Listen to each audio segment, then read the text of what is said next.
In today's video, I'm going to teach you how to edit view-only and comment-only files in Google Sheets. If someone has shared a Google Sheets file with you and you notice that you can only view it or leave comments, don't worry. That usually just means you don't have direct editing access to the original file.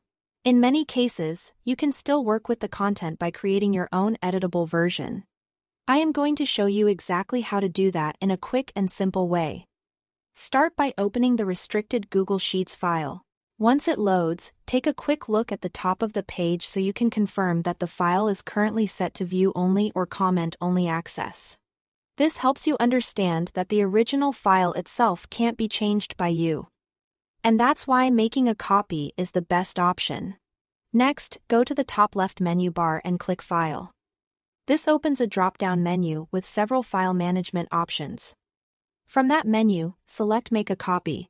When you click it, Google Sheets will open a pop-up window that lets you create a separate version of the spreadsheet under your own Google Drive account. In that window, you'll be asked to name your new file and choose where you want to save it in Google Drive. You can keep the original file name if you want, or rename it so it's easier to identify later, especially if you'll be using it for your own work or edits.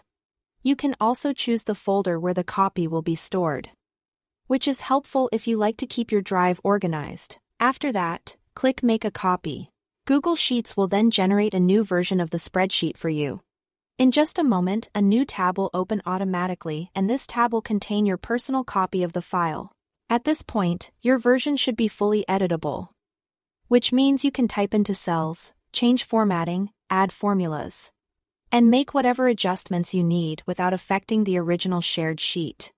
That's important to remember. You are editing your own copy, not the source file that was originally shared with you.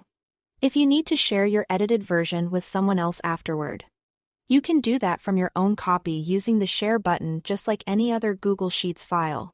Thanks for watching.